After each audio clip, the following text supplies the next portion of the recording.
So good afternoon, everyone. Really lovely to be back with you all. These months just fly by. So for those of you who are new to People, I'm Leanne Weaver, and this session is all about vulnerability, a really big topic.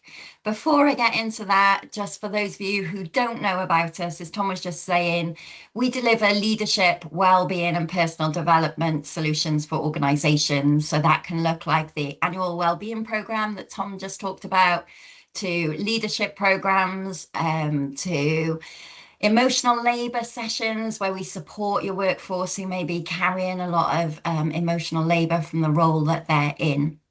And essentially what we do at Beam is create very human-centric training and solutions to make sure that we're empowering your staff to feel resilient, to feel self-reliant, to feel mentally, physically, and emotionally strong enough to deal with the challenges that they face. So if you need any help or support, we're always happy to jump on a call, find out more about your organization, and see how and where we can help. Because we can definitely help. So today's session is all about vulnerability, and I wanted to try something new, which is I am going to start with sharing a poll. So I'm really hoping this appears, and it should pop up on your screen. But I want you to, Tom, give me a thumbs up if it's working, or someone give me a thumbs up. It is working, Okay, yes, it is. amazing. It's on the screen. So when you think of vulnerability, what comes to mind? So is it something that you know builds trust? Does it feel really risky? Does it depend who you're with? Is it something you don't like? Is it super uncomfortable? What happens? Oh, I'm glad it's working. I'm glad. Nice. Sometimes I think it could be a little bit of all of those. So I think absolutely it depends who you're with. There are some people we absolutely should not feel psychologically safe with and not share all of those factors with. It is something that we perhaps know done well can build trust. It is also something that can feel super uncomfortable. So what we want to talk about today through today's session is really how we can use vulnerability as people, as those of us in a people-centric role. So when we start to go through the session today, what we're going to look at is first and foremost why vulnerability matters. So why is it something that should be talked about in leadership, in people-centric roles? Those of you who know me know that I always love to come at things from a neuroscience angle if I can. So I've managed to sneak that into today's session as well. And I'm going to talk a bit about the neuroscience of vulnerability. So what's going on in the brain when we consider being vulnerable. Then a really important factor. So I'm going to discuss how to model vulnerability safely. So I've just kind of alluded to the fact that there are some people that are not psychologically safe to be vulnerable with. So how do I do it in a way that doesn't make me feel super exposed, or that I do it with someone who's going to use it against me in the future? And then as people who are in a people-centric role, how can you create spaces where other people feel safe and seen and able to be vulnerable with you and with others? So let's begin with just getting a good definition of what is vulnerability. So before we explore why it matters, particularly in leadership and people roles, we need to first of all define what vulnerability really means, because it's one of those words that can either make us feel a little bit scared, like we put our emotional armor on, or it's one of those things that some people are really good at. I want you to think of people within your life. Some people are really good at using vulnerability well, and some people just shy away from it. They don't want any part of it. Now, if we think of vulnerability, the world's leading expert that I think of is someone you may have come across, Dr. Brené Brown. Brené Brown's awesome. If you've not come across her work, she's got one of the top 10 ever TED Talks. She is on the Diary of a CEO's most requested guest. And she's even got a Netflix show One of her talks was on Netflix, if it's still on there. She's fantastic. And one of her areas of expertise is vulnerability. And she describes vulnerability as uncertainty, risk, and emotional exposure. And that definition is really powerful because what it's moving away from is the idea that vulnerability is weakness, vulnerability is a negative. What Brown shows through her research is that vulnerability is a strength, and it's what happens anytime we lean into something where the outcome isn't guaranteed, where we do something where we know we might be judged, we might be misunderstood, we might even be rejected, we might be challenged, or we just might feel really seen and exposed.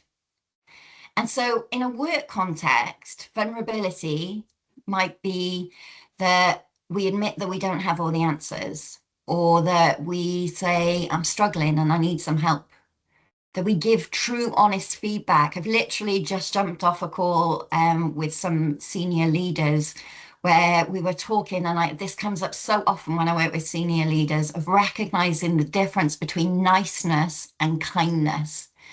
And niceness is where I just don't want to hurt your feelings, so I don't actually say the direct thing at all. Kindness is where I say the direct thing, where I give you the feedback, where I am honest with you. And that might feel uncomfortable, it might feel vulnerable, it might feel difficult, but it's actually the kindest thing to do. So giving honest feedback in a kind way. Also, receiving feedback without defensiveness, taking that feedback from your peers and recognizing that it's coming with good intent. Vulnerability can sometimes be just apologizing, just saying, yeah, I've messed up. I know I didn't do that well. I know that I wasn't on form. I know that I didn't speak to you in the best way. It could be naming a really difficult truth and just saying the difficult thing that perhaps the rest of the room is skirting around. This isn't working. Or it could be saying that this really matters to me, this is really important to me, when actually you might feel that the safest thing in that moment is to just stay silent and let it go. So vulnerability in leadership is actually really, really important. Yeah, I love that too, Bill. So there are three key parts that are needed in order for us to feel vulnerable. So let's have a look at them. So the first is uncertainty. So there's an element of, I don't know how this will go. I don't know how they'll take it. So at work, that could sound like, I don't know how this conversation will be received. I don't know if everyone's going to agree with me. I don't know if I have the right answer. I don't know if I have any answers right now. I don't know 100% that this is going to work. So there's a level of uncertainty that makes us vulnerable. And it's vulnerable because our brain loves predictability. It loves control. It loves to know that the outcome will be okay. And so when we're telling people that there's some uncertainty, when we feel that, we can feel really exposed. Then there's an element of risk. So this is where it feels like something's at stake by me saying this. So I might be risking looking incompetent by saying, I don't actually understand that.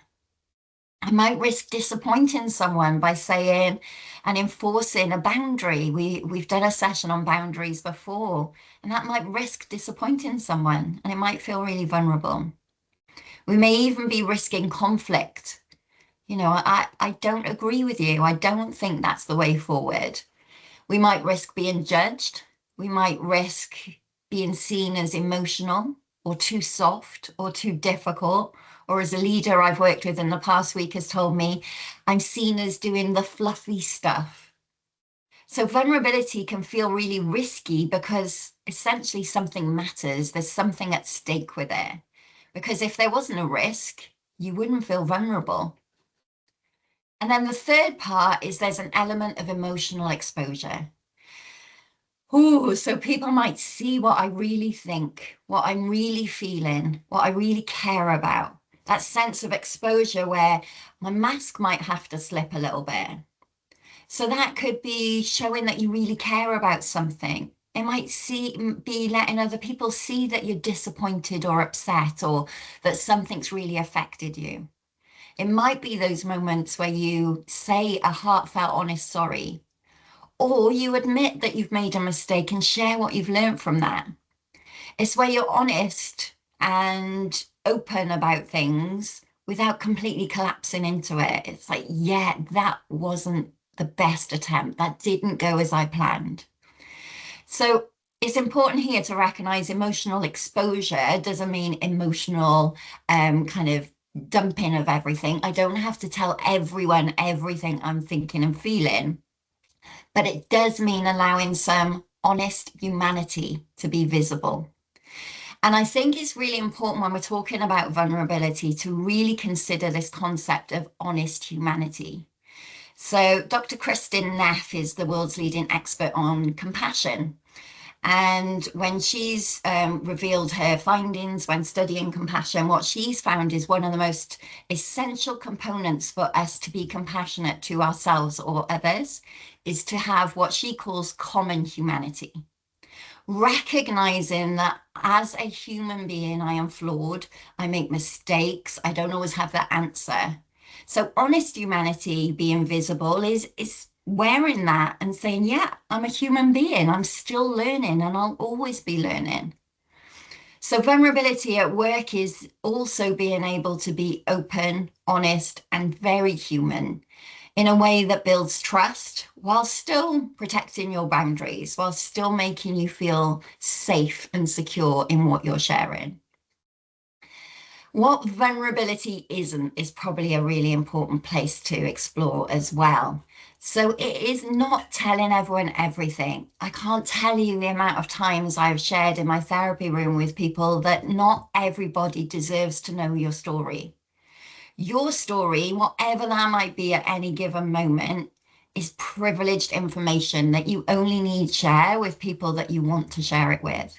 So being vulnerable does not mean telling everyone every challenge I've had and every experience I've been through. Being emotionally vulnerable is being selective in what I tell people to share appropriately. It also doesn't mean that we lose our professionalism. We can absolutely, and we're going to talk about that as we go through the session, be vulnerable and professional at the same thing. It also doesn't mean that we make other people responsible for our emotions. So just because I've shared what I'm going through, just because I've shared that something's challenging or difficult, doesn't mean that now that other person has to carry them. It also isn't sharing something that I haven't yet processed myself. So I don't have to. I can literally say to someone, I'm still working on that. When I've worked it out, I'll gladly share my thoughts with you. Right now, I'm not ready to share that. It also isn't turning a team meeting into therapy. Again, we have those experiences at Beam when we have the privilege of kind of seeing how different teams operate and different teams work. Vulnerability isn't just sharing all of these challenges that you may be dealing with. That isn't necessarily appropriate in that setting. It's about sharing appropriately. And it also isn't having no boundaries. And then also isn't being fragile or incapable. So there's lots of different ways that we can start to look at vulnerability. So let's work out what it is. Vulnerability is honesty. It's telling the truth, even if that's a bit uncomfortable. But vulnerability, and this is really important, is also purposeful. We're going to explore that as we go through some tools, but why am I sharing this? What's the purpose of me sharing this with someone? It's also with boundaries in place that I can share something, but I don't have to share everything. I can share something, but I don't have to always talk about it when I'm engaging with that person in the future. Vulnerability is courageous. Now, I love this because, again, Dr. Brené Brown talks about courage. It's another avenue that she studied and researched a lot. So when we think about courage, we tend to think of almost like warrior-like bravery, right? Someone going into battle and not being afraid or scared. Brown has studied courage and specifically studied it with a lot of different aspects of the American military. And she's asked them to give examples of courage. And they've given her incredible stories of heroicism and bravery and courage. And when she has received those stories, she then asks them, can you give me an example of a time where you were courageous, where you didn't also feel vulnerable? And Brown says to date, nobody has ever given her an example of courage without vulnerability. And actually, she says that if you were courageous and you weren't vulnerable, it wasn't actually courage all along. And that is because courage isn't about physical bravery. Courage is about emotional bravery. When we look at the word courage, it comes from the Latin word cur. Those of you who are French speakers will know that cur is heart. What courage really means is bravery of the heart, to be of the heart. And so if we are courageous, we're revealing what's going on in our heart, which requires huge amounts of vulnerability. If I have to say I'm struggling, I need help, I've messed up, I don't know what I'm doing, all of those are courageous acts that have to be partnered with vulnerability. When done appropriately, vulnerability is really trust building. I think one of the things certainly that I've learned through my years of doing therapy and working with people in this kind of capacity is that there's a time for me to be appropriately vulnerable with the people that I'm helping and supporting. And that's because all of a sudden they recognize that, oh, she understands what I'm going through. And it humanizes you. It enables the other person to build trust in you, to see that you're a fellow human being. You've had those challenges. You haven't got everything all together. It's relational in that we need vulnerability in order to start to build stronger and deeper relationships with everyone. What we could say is that vulnerability is the key in order for us to build strong, healthy relationships. But if we do it in a way where we make sure we have boundaries in place, where we're looking after ourselves emotionally, what we have is what I like to term as grounded vulnerability, the capacity to be vulnerable in a way that helps me, helps those around me, builds trust, builds relationships, that doesn't make me feel super vulnerable, that doesn't make me feel exposed. And so we're going to explore a little bit of the neuroscience of vulnerability, because it's really important, I believe, that if we understand why our brain is doing what it's doing, then actually everything becomes a little bit easier. When we're trapped in our own thoughts, when we're experiencing emotions in our own way, we tend to think that it's only us that experiences that. So our brains are constantly scanning for safety, threat, anything that is a risk to our survival. And that doesn't just happen with physical danger. It happens with emotional danger. It happens with social danger. So we can absolutely identify that our brains scanning the environment and seeing a tiger would respond. That's a potential threat to us. But our brains scanning the environment and seeing that a group of people might be talking about us, or that it's my turn next to speak up in a meeting, will still be as threatening to the brain as a physical threat. So in our work environment, our brain is scanning for threat, but it'll be things like, are they going to judge me? Will they see me differently? Will I lose credibility? Can this be used against me? And this is why vulnerability really matters. Because if you model grounded vulnerability, perhaps by saying, I don't know, I got that wrong, I don't have the answer, this has been difficult, but let's have a conversation, let's talk about it. What happens is it sends a signal of safety to your brain. So it can feel threatening, but then acknowledging it with a bit of vulnerability tells your brain to just stand down. And what it does is it also gives a signal to those around you that you don't have to be perfect here. You don't have to pretend. It's okay to not have the answers. So that only really works when vulnerability is modeled really well. It's modeled with steadiness, it's modeled with boundaries, and it's modeled with intention. If it does become emotional dumping, what can happen is it can actually increase threat. So people can start to feel more stressed by that. If there's no vulnerability at all, then it actually causes people to feel guarded. It makes people feel that they're not safe because they're worried about what might happen. So when we're looking at what vulnerability does within the brain, when it's modeled really well, it can reduce social threat and it can increase our trust in each other and in our environment. So the aim with vulnerability is to create enough openness for trust to grow, and that creates a sense of safety within the brain. So how do we model vulnerability? So I've got a whole process here that you can follow. I'll gladly share this with people if they want it as a sheet. Just drop a message and we can do that.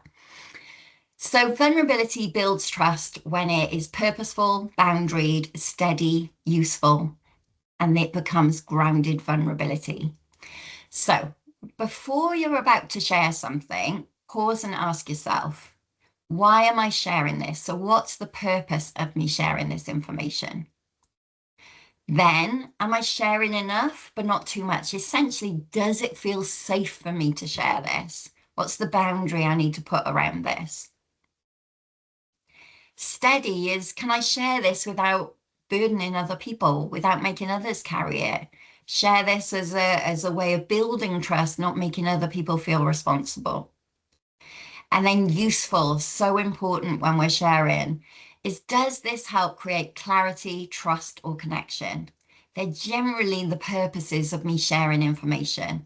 So I'm sharing information to either create clarity. So just to be clear, yes, this has been a really challenging time and I've personally found it difficult.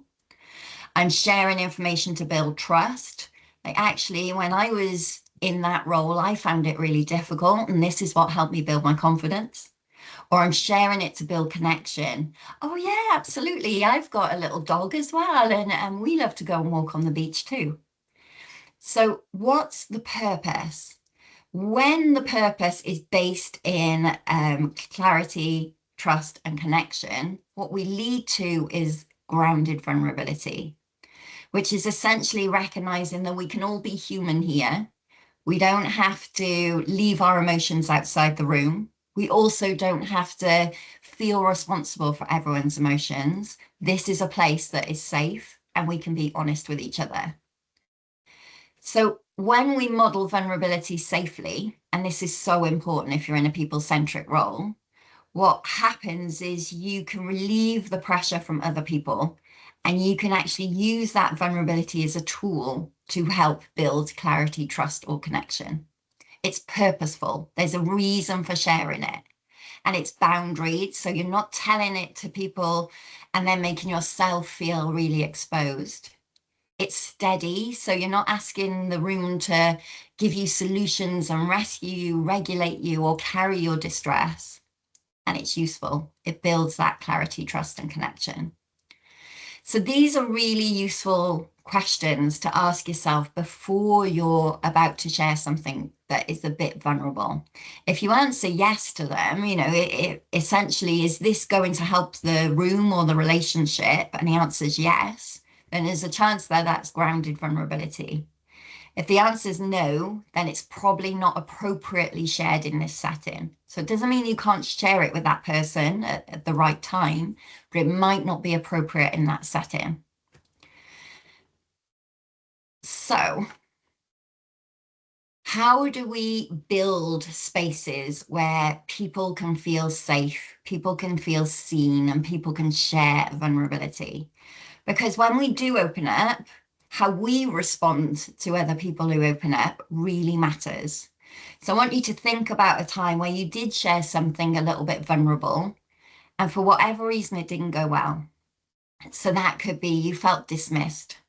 So a common one actually is, let's imagine a colleague comes into you and they need to explain to you why they need some time off. And actually what they're trying to tell you is they're really struggling with a situation, but you're still looking at your computer screen and engrossed in an email. And so you just go, yeah, yeah, yeah. And they feel dismissed. You might get it with a friend or a family member where you're trying to talk to them and then they look at their phone. You feel dismissed. So when someone has the courage to be vulnerable, it's really important that we respond in a way that says, I recognize this. I know this is taking a lot from you. So we can do that by following this really simple process. So first is just to pause. So recognizing that you're now creating a safe space for that person. Now you could literally say that this is a safe space. You can share what you want here, or most likely you would do that with your body language and your tone. There's a wonderful tool that we use in therapy, which I think would benefit pretty much every relationship in everyone's life, and it's nicknamed Practice the Pause.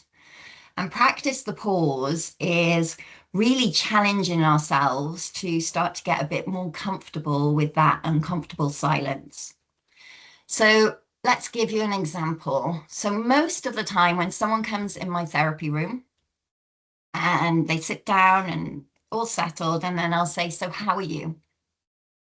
I would say at least 9 times out of 10, they'll go, yeah, fine, thanks, not too bad, good. And what they're doing in that moment is they're giving me what I call their stock response. They're giving me the response that they have given the person in the corridor, the person in the shop, the friend with the text message. It's just kind of a stock response that they have. Now, the chances are, if they come into therapy, they're probably not completely fine, and there's probably other stuff going on. Now, the kind of human conversational response is often to just jump in and make further conversation. The therapeutic response to how are you, and they give the stock response, is to practice the pause. So you might give verbal and non-verbal cues that you're waiting for more information, but you do not fill that space. So creating a pause enables that person to then reflect and then go, well, actually, it hasn't been great. Actually, I am struggling with this. There is this thing going on. And what I've learned in all the years of doing therapy is it's the thing that someone says second that is most honest and revealing. The thing they first tell you is what they've rehearsed, it's what they're working on. But the thing they tell you when you give them space to have more reflection and more honesty, that's where the magic is. That's where we get so much from someone. Because to be honest, most of us just want to feel seen and heard. So we're giving them that space. So first and foremost, when someone needs to say something, pause. You don't have to jump in. You don't have to create a situation where you say, I feel the same. You don't have to validate it, and you definitely don't have to fix it. So just pause. Then truly listen. Now, again, human beings aren't great at this. If you think you're a great listener, the research might suggest that you're not. I'm sorry. So most of us, unfortunately, listen with the intent of replying. So what that means is that, I don't know, a colleague comes into your office and you say, hi, how are you? Yeah, good, thanks. What did you do on the weekend? They start telling you about a meal they went for on the weekend. And as they're telling you that, you're already thinking about a meal you went for and the story you want to tell them. So most of us, unfortunately, listen with the intent of replying rather than listening with the intent of truly hearing what someone's saying. And it's a discipline, it's a tricky thing. I challenge people all the time to try and make sure they listen to the last word that someone says. Now, if you're practicing the pause, it becomes a bit easier. But I can honestly say in most of the conversations I have with people, and I know there's people on here I speak to quite often, so I don't want you to feel self-conscious, but I can honestly say most people, when you're in a flow of a conversation, you can tell they're listening with the intent of replying, not listening to hear. And so we don't want to do that if someone's plucked up the courage to be vulnerable. We want to truly listen. We want to listen to the words they're saying. We want to be mindful of leaving pauses. But we also want to pick up on that non-verbal stuff. What's their tone? Are they going, yeah, I'm fine, thanks? Is their tone like dropping off? Is their body language, they're saying they're fine, but their body language is saying completely different? Are they telling you that things are great and they're loving their job, but actually the tone is saying something different? So that helps you just kind of look at, they're trying to be vulnerable. How do I support them in that? What are they struggling to say? And so that really links in really nicely with then validating their experience and not trying to jump in straight away and problem solve it. So that could be as simple as saying, I can see this is really tricky for you. I can see you're really upset by this. I can see this is difficult. Thank you for trusting me with that. Thank you for having the courage to share that with me. Thank you for being vulnerable with me. Because if you think about it, if someone has chosen you to be vulnerable with, that's quite a privilege. You have somehow given out vibes that says it's okay to do that. So validate that before you go into the content of what they've said. And just say, thank you. I recognize that that's difficult. I recognize this has taken a lot. And then ask them what they want. Now, so many of us, particularly when we're in a people role, we've talked about this before, in a people role, we can quite often be natural fixers. And when we're dealing with people, one of the worst things we can do is actually to try and fix someone. And again, I've had this conversation a few times already this week, and it's only Tuesday afternoon, where I've had to explain to people that your desire to go in and fix a problem for someone is actually disempowering that person. Because if, as a therapist, someone comes to me and says, what should I do, Leanne? And I say, okay, well, you just go do X, Y, and Z, and everything will work out perfectly. What happens the next time they encounter a problem? They're going to believe that they need someone else external to help them fix it. So what we don't want to do is to jump in and fix someone. We want to ask questions. Essentially, in therapy, this is all we do all the time, is to ask questions that I sometimes term to be a little bit pokey. A question of like, oh, have you thought of it this way? Or could it be that this could be helpful? Have you considered what would happen if this happened? So when using our questioning ability, along with a bit of curiosity, to find out what they need. They probably don't need you to solve it. What they probably need is a bit of support. Sometimes we need validation. Sometimes we just need someone else to say, yeah, that's hard. That's tricky. That sucks. That must be challenging. Sometimes we just want that validated. Sometimes we just need clarity. I just need a space to get my thoughts out so I can hear myself say it and then understand it.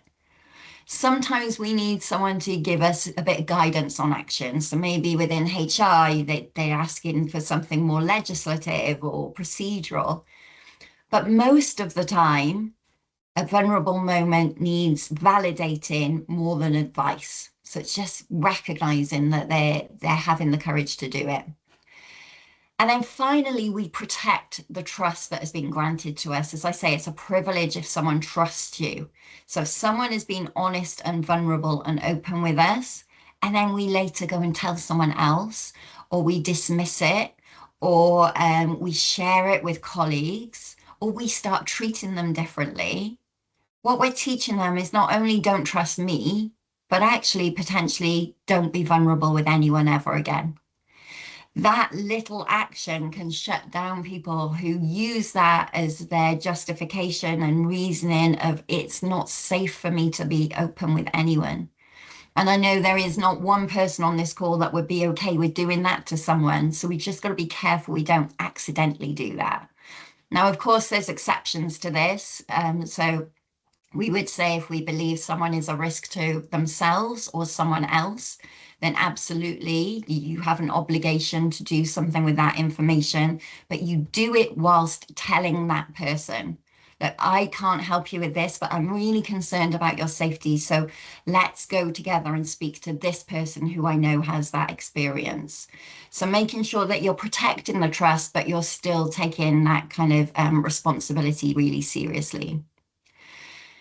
So in order for us to create spaces where people feel safe and seen, what we don't want to do is just go, come on, be vulnerable. Everyone just be vulnerable with me. Tell me something vulnerable. What we want to do is to model vulnerability. So we share appropriate, grounded vulnerability. And then when we receive it, we recognize it in other people and we treat them really well as a result of it.